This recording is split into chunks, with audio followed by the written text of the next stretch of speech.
Hello दोस्तों, कैसे हैं आप सब। उम्मीद है स्वस्थ होंगे। दोस्तों आज की वीडियो बहुत ही इम्पॉर्टेंट होने वाली है क्योंकि आज की प्रैक्टिस सेट में हम जानेंगे जीन पियाजे, थार्नडाइक, कोहलर, वाइगोत्स्की से बनने वाले सभी प्रश्नों के बारे में। तो दोस्तों शुरू करने से पहले आपसे रिक्वेस्ट है, अगर आप चैनल पर नए आए हैं तो चैनल को सब्सक्राइब कर लें ताकि ऐसी ही महत्वपूर्ण वीडियो आप सब तक पहुँचती रहे। तो आइए दोस्तों शुरू करते हैं आज की क्लास। पहला है दोस्तों, पियाजे के अनुसार बच्चों का चिंतन वयस्कों से भिन्न होता है। तो वयस्कों से खाली स्थान में भिन्न होता है बजाय खाली स्थान के। तो बताना है दोस्तों यहाँ खाली स्थान में क्या भरा जाएगा। पहला है मात्रा, प्रकार, आकार, मूर्तपरकता, प्रकार, मात्रा या फिर आकार, किस्म। तो बताइए दोस्तों इसका आंसर क्या होगा। तो दोस्तों इसका आंसर हो जाएगा प्रकार, मात्रा, क्योंकि दोस्तों पियाजे कहते हैं कि बच्चों का चिंतन वयस्कों से प्रकार में भिन्न होता है बजाय मात्रा के।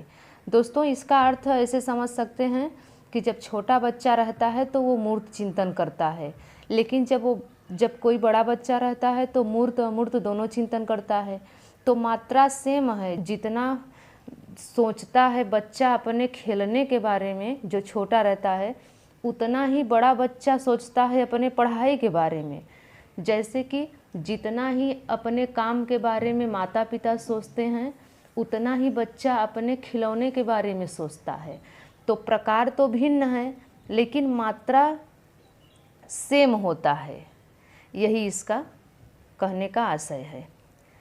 दूसरा है दोस्तों, संज्ञानात्मक विकास के 4 चरणों संवेदी, पेशी, पूर्व संक्रियात्मक, मूर्त संक्रियात्मक, औपचारिक अवस्था की पहचान की गई। तो दोस्तों किसके द्वारा पहचान की गई है वो हमें बताना है। दोस्तों संवेदी गामक अवस्था होती है जन्म से 2 वर्ष, पूर्व संक्रियात्मक अवस्था होती है 2 से 7 वर्ष, मूर्त संक्रियात्मक अवस्था होती है 7 से 11 वर्ष, औपचारिक अवस्था होती है 11 से 15 वर्ष। तो दोस्तों इन चारों अवस्थाओं की पहचान किसके द्वारा करी गई है। तो हिलगार्ड के द्वारा, बिने के द्वारा, हरलाक के द्वारा या फिर पियाजे के द्वारा। तो दोस्तों आपका आंसर सही हो जाएगा डी, पियाजे के द्वारा, क्योंकि इन्होंने ही संज्ञानात्मक विकास के 4 चरणों की पहचान की है। आगे है दोस्तों, जब वयस्कों का सहयोग पाकर सामंजस्य कर लेते हैं तो ये बच्चे वर्तमान के स्तर के प्रदर्शन को संभावित क्षमता के स्तर के प्रदर्शन की तरफ प्रगति क्रम को सुगम बनाते हैं। इसे कहा जाता है, जैसे दोस्तों कोई बच्चा है तो वो वयस्कों का सहयोग प्राप्त कर लेता है और फिर अपने संभावित क्षमता के स्तर के तरफ प्रगति करता है। तो इसे क्या कहते हैं दोस्तों। पहला है समीपस्थ विकास, दूसरा है सहयोग देना, तीसरा है सहभागी अधिगम या चौथा है सहयोगात्मक अधिगम। तो बताइए दोस्तों इसका आंसर क्या सही हो जाएगा। तो दोस्तों इसका सही आंसर ए हो जाएगा, क्योंकि समीपस्थ विकास हो जाएगा। क्योंकि दोस्तों अगर किसी के सहयोग से कोई कार्य अच्छे ढंग से कर लेते हैं तो वह समीपस्थ विकास कहलाती है। जैसे कोई बच्चा अगर फेल हो जाता है तो वह टीचर की मदद से एग्जाम क्लियर कर लेता है, तो फेल होने से पास होने तक के अंतर को ही समीपस्थ विकास कहते हैं। आगे है दोस्तों, उत्तर बाल्यावस्था में बालक भौतिक वस्तुओं के किस आवश्यक तत्व में परिवर्तन समझने लगते हैं। तो दोस्तों कब बच्चा परिवर्तन समझने लगता है भौतिक वस्तुओं में। तो भौतिक वस्तुएं उसे कहते हैं जिसे हम छू कर, पकड़ कर जान सके, देख सके। तो दोस्तों कब वो परिवर्तन समझने लगता है, द्रव्यमान या फिर द्रव्यमान और संख्या, द्रव्यमान, संख्या, क्षेत्र। तो दोस्तों इसमें बताना है आंसर क्या सही हो जाएगा। तो दोस्तों आपका आंसर डी सही हो जाएगा, क्योंकि उत्तर बाल्यावस्था की एज जो होती है वो मूर्त संक्रियात्मक अवस्था के अंतर्गत आती है, जिसकी अवस्था 7 से 11 वर्ष होती है। तो दोस्तों इस अवस्था तक बच्चा द्रव्यमान, संख्या, क्षेत्र का ज्ञान कर लेता है। जैसे आप द्रव्यमान की बात करें तो जैसे आप कहेंगे कि 1 किलो चीनी, तो वो समझ जाएगा कि 1 किलो चीनी कितना होता है। तो ये सब की जानकारी उसे हो जाती है। आगे है दोस्तों, पियाजे के अनुसार संज्ञानात्मक विकास के किस चरण पर बच्चा वस्तु स्थायित्व को प्रदर्शित करता है। तो दोस्तों इसमें बताना है कि बच्चा कब वस्तु स्थायित्व को प्रदर्शित करता है। मूर्त संक्रियात्मक, औपचारिक संक्रियात्मक, संवेदी प्रेरक या पूर्व संक्रियात्मक चरण। तो दोस्तों इसमें क्या सही हो जाएगा? दोस्तों इसमें आपका सी आंसर सही हो जाएगा, क्योंकि इस अवस्था में बच्चा वस्तु स्थायित्व को प्रदर्शित करने लगता है। इस अवस्था में अगर हम बच्चे से कोई खिलौना ले लेते हैं तो वह बच्चा रोने लगता है और अपना खिलौना पहचानने लगता है। तो यह संवेदी प्रेरक आपका सही हो जाएगा। आगे है दोस्तों, पियाजे के अधिगम के संज्ञानात्मक सिद्धांत के अनुसार वह प्रक्रिया जिसके द्वारा संज्ञानात्मक संरचना को संशोधित किया जाता है वह कहलाती है। क्या कहलाती है? प्रत्यक्षण, समायोजन, समावेशन या स्कीमा। तो दोस्तों आपका उत्तर इसमें क्या हो जाएगा? तो दोस्तों आपका उत्तर हो जाएगा समायोजन, क्योंकि अगर आप कोई कार्य कर रहे हैं और किसी ने आपको उस कार्य करने की सही ढंग बता दिया है, आप उस कार्य को सही ढंग से करना सीख गए हैं, तो आप समायोजन कर रहे हैं। और वहीं पर बात अगर की जाए आत्मसातकरण किसे कहते हैं, तो दोस्तों अगर आप अपने ज्ञान में बदलाव नहीं करेंगे, बस अपने ज्ञान को बढ़ाएंगे, तो फिर वही आत्मसातकरण कहलाती है। लेकिन समायोजन जो होता है उसमें पूर्व ज्ञान में अगर आप नए ज्ञान को जोड़ रहे हैं तो वही आपका समायोजन कहा जाता है। आगे है दोस्तों, वाइगोत्स्की बच्चों के सीखने में किस कारक को महत्वपूर्ण मानते हैं? आनुवांशिक को, नैतिक को, शारीरिक को, सामाजिक को। दोस्तों आपका उत्तर क्या सही हो जाएगा? वाइगोत्स्की ने सीखने में किस कारक को महत्वपूर्ण माना है? तो दोस्तों आपका उत्तर डी सही हो जाएगा, सामाजिक, क्योंकि इन्होंने यह कहा है कि बच्चा समाज संस्कृति से ही सीखता है। और दोस्तों वाइगोत्स्की ने महत्वपूर्ण 3 चीज़ों को माना है, समाज को, संस्कृति को और भाषा को। तो दोस्तों याद रखना है, वाइगोत्स्की समाज को महत्वपूर्ण मानते हैं। आगे है दोस्तों, वाइगोत्स्की के सामाजिक संस्कृत सिद्धांत पर आधारित है। तो क्या आधारित है? सक्रिय अनुकूलन, पारस्परिक शिक्षण, संस्कृति निरपेक्ष संज्ञानात्मक विकास, अंतर्दृष्टि अधिगम। तो दोस्तों इसमें आपका क्या सही हो जाएगा? वाइगोत्स्की के सामाजिक सांस्कृतिक सिद्धांत किस पर आधारित है? तो दोस्तों आपका उत्तर बी सही हो जाएगा, पारस्परिक शिक्षण, क्योंकि दोस्तों जब तक बच्चा समाज में संपर्क नहीं करेगा तब तक बच्चा नहीं सीख पाएगा। आपका उत्तर बी सही हो जाएगा। आगे है दोस्तों, वातावरण के अनुसार स्वयं को ढालना कहलाता है। तो वातावरण के अनुसार जो स्वयं को ढाल लेता है तो उससे क्या कहा जाता है? तो दोस्तों उससे अनुकूलन कहा जाता है, जो वातावरण के अनुसार स्वयं को ढाल ले।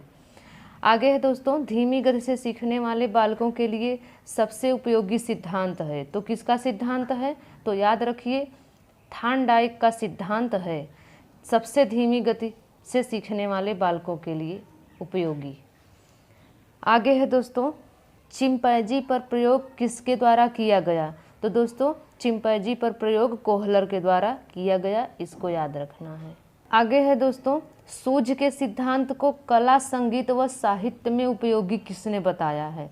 तो दोस्तों सूझ का सिद्धांत किसने दिया था? सूझ का सिद्धांत कोहलर ने दिया था, लेकिन इस सिद्धांत को कला और संगीत साहित्य में उपयोगी बताया था क्रो एंड क्रो ने।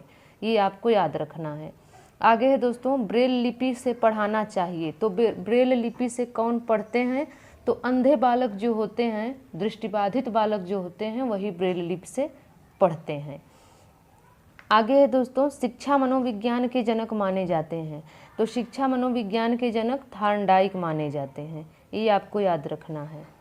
आगे है दोस्तों, बच्चों की बुद्धि लब्धि 90 से 110 के मध्य है, तो वह है। तो दोस्तों जिसकी बुद्धि लब्धि 90 से 110 के बीच में होती है तो वह बच्चा सामान्य बुद्धि का बालक होता है। आगे है दोस्तों, बुद्धि परीक्षण करके सर्वप्रथम व्यक्तिगत विभिन्नताओं का मापन किसने किया था? तो दोस्तों याद रखिए कि सर्वप्रथम व्यक्तिगत विभिन्नताओं का मापन बिने ने किया था। और ये भी याद रखिए बुद्धि मापन किया कब गया था? तो 1905 से 1911 के मध्य में किया गया था। और दोस्तों, शरीर के आधार पर सबसे पहले बुद्धि का मापन किसने किया था? तो शरीर के आधार पर सबसे पहले बुद्धि का मापन लेविस्टर ने किया था। और बुद्धि का प्रयोग किसने किया था? तो दोस्तों याद रखना है, सर्वप्रथम फ्रांसिस गाल्टन ने बुद्धि का प्रयोग किया था। आगे है दोस्तों, वाइगोत्स्की के सामाजिक सांस्कृतिक सिद्धांत के अनुसार, वाइगोत्स्की का सामाजिक सांस्कृतिक सिद्धांत क्या कहता है कि दोस्तों, संस्कृति और भाषा संज्ञानात्मक विकास में महत्वपूर्ण भूमिका निभाते हैं। तो दोस्तों अभी मैंने आपसे चर्चा की कि वाइगोत्स्की जी समाज पर, संस्कृति पर और भाषा पर ज़्यादा बल देते हैं। ये कहते हैं कि संज्ञानात्मक विकास तभी होगा जब बच्चा समाज के संपर्क में जाएगा। आगे है दोस्तों, छिपी हुई वस्तुएं ढूंढ निकालना इस बात का संकेत करता है कि शिशु निम्न में से किस संज्ञानात्मक कार्य में दक्षता प्राप्त करने लगा है। तो दोस्तों याद रखिए, जब बच्चा छिपी हुई वस्तुओं को ढूंढ निकालता है, अपने वस्तुओं को पहचानने लगता है, तो वह वस्तु स्थायित्व को प्राप्त करने लगा है। वस्तु स्थायित्व की दक्षता उसमें हो गई है। आगे है दोस्तों, 1 वर्ष तक के शिशु जब आँख, नाक, कान, हाथ का प्रयोग सीखने हेतु करता है तो वह कौन से स्तर में शामिल होता है? दोस्तों, जब बच्चा अपने इंद्रियों द्वारा सीखने के लिए प्रयोग करता है तो दोस्तों वह इंद्रिय जनित गामक स्तर होता है, जिसमें बच्चा आँख, नाक, कान, हाथ का प्रयोग करता है। आगे है दोस्तों, विकास की पहली अवस्था 0 से 2 वर्ष के दौरान बच्चा सबसे बेहतर सीखता है पियाजे के अनुसार। तो दोस्तों जब बच्चे की स्टेज होती है 0 से 2 वर्ष तक की, तो वह सबसे बेहतर तरीके से सीखता है। तो किससे सीखता है? अपने इंद्रियों द्वारा। इसमें बच्चा क्या करता है? आँख, नाक, कान, हाथ का प्रयोग करता है सीखने के लिए। आगे है दोस्तों, निर्माण और खोज का सिद्धांत किसने दिया? तो याद रखिए, निर्माण और खोज का सिद्धांत जीन पियाजे ने दिया। और जीन पियाजे कहाँ के रहने वाले हैं दोस्तों? तो जीन पियाजे स्विट्जरलैंड के रहने वाले हैं और इन्होंने अपने ही बच्चों पर प्रयोग किया था कि बच्चों का दिमागी विकास कैसे होता है। आगे है दोस्तों, किस अवस्था में भाषा संबंधी योग्यता अपने चरमोत्कर्ष पर होता है? तो दोस्तों याद रखिए, औपचारिक संक्रियात्मक अवस्था में भाषा अपने चरमोत्कर्ष पर होता है। और इसके अवस्था की बात करी जाए तो औपचारिक संक्रियात्मक अवस्था 11 से 15 वर्ष तक होती है। आगे है दोस्तों, शिक्षक एवं विद्यार्थी के मध्य संबंध होना चाहिए। तो दोस्तों एक शिक्षक और विद्यार्थी के मध्य कैसा संबंध होना चाहिए? तो दोस्तों स्नेह का संबंध होना चाहिए, सम्मान का संबंध होना चाहिए, विश्वास का संबंध होना चाहिए। दोस्तों एक दूसरे से स्नेह भी होना चाहिए, बच्चा शिक्षक का सम्मान करे, शिक्षक बच्चे का सम्मान करे, और विश्वास का संबंध भी होना चाहिए। आगे है दोस्तों, मनोविज्ञान को व्यवहार का शुद्ध विज्ञान किसने कहा है? तो दोस्तों याद रखिए, मनोविज्ञान को व्यवहार का शुद्ध विज्ञान की बात आ जाए तो आपका उत्तर हो जाएगा वाटसन। आगे है दोस्तों, समस्यात्मक बालक किसे कहते हैं? तो दोस्तों जो बच्चे किसी दूसरे बच्चे को परेशान करते हैं, लड़ाई झगड़ा करते हैं, चोरी करते हैं, तो ये समस्यात्मक बालक कुसमायोजित होते हैं।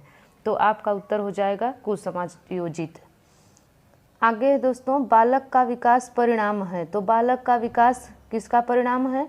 तो वंशानुक्रम और वातावरण की अंतःक्रिया का परिणाम है। दोस्तों वंशानुक्रम और वातावरण की अंतःक्रिया का परिणाम विकास होता है।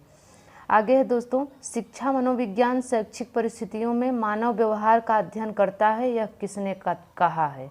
तो दोस्तों यह कथन स्किनर का है। इन्होंने ही बताया है कि शिक्षा मनोविज्ञान शैक्षिक परिस्थितियों में मानव व्यवहार का अध्ययन करता है। आगे है दोस्तों, बुद्धि मॉडल की संरचना प्रस्तावित की गई। तो बुद्धि मॉडल की संरचना गिलफोर्ड के द्वारा प्रस्तावित की गई, ये आपको याद रखना है।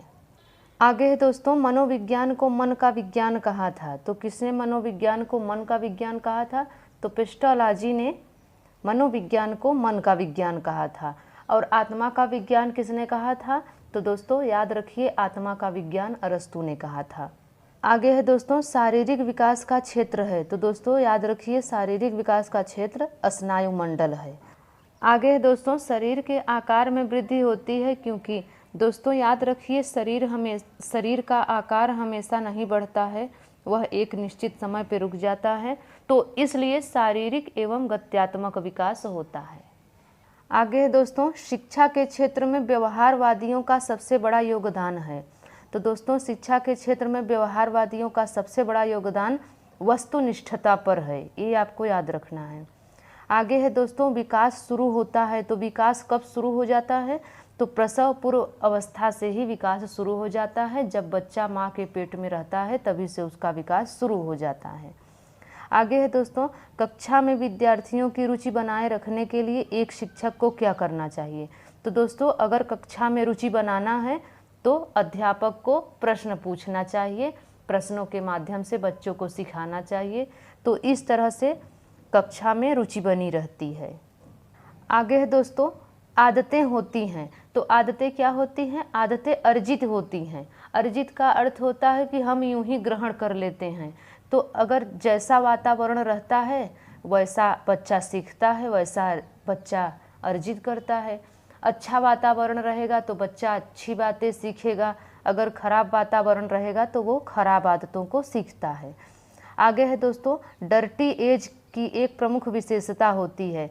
तो डर्टी एज को गंदी एज भी कहा जाता है। तो यह अवस्था होती है 5 वर्ष से 12 वर्ष की, और इसमें बच्चा सबसे ज़्यादा कपड़ा गंदा करता है, तो इसी को डर्टी एज बोला जाता है। आगे है दोस्तों, प्रिंसिपल ऑफ साइकोलॉजी पुस्तक किसकी है? तो प्रिंसिपल ऑफ साइकोलॉजी पुस्तक विलियम जेम्स की है, ये आपको याद रखना है। आगे है दोस्तों, बाल अध्ययन का पिता किसे कहा जाता है? तो याद रखिए बाल अध्ययन का पिता स्टैनले हॉल को कहा जाता है। आगे है दोस्तों, बाल्यावस्था में व्यक्तित्व होता है। तो दोस्तों बाल्यावस्था में व्यक्तित्व बहिर्मुखी होता है। याद रखिए शैशवावस्था में बालक का व्यक्तित्व अंतर्मुखी होता है। आगे है दोस्तों, विकृत लिखावट से संबंधित लिखने की योग्यता में कमी लक्षण होती है। तो दोस्तों इसमें क्या है कि जब बच्चा विकृत लिखावट करता है, सही से लिख नहीं पाता है, तो वह डिस्ग्राफिया से ग्रसित होता है। तो दोस्तों यह वीडियो आपको कैसा लगा आप ज़रूर कमेंट में बताइए, और दोस्तों अगर आपको अच्छा लगा हो तो लाइक करिए, शेयर करिए। तो मिलते हैं दोस्तों अगली वीडियो में, तब तक के लिए नमस्कार।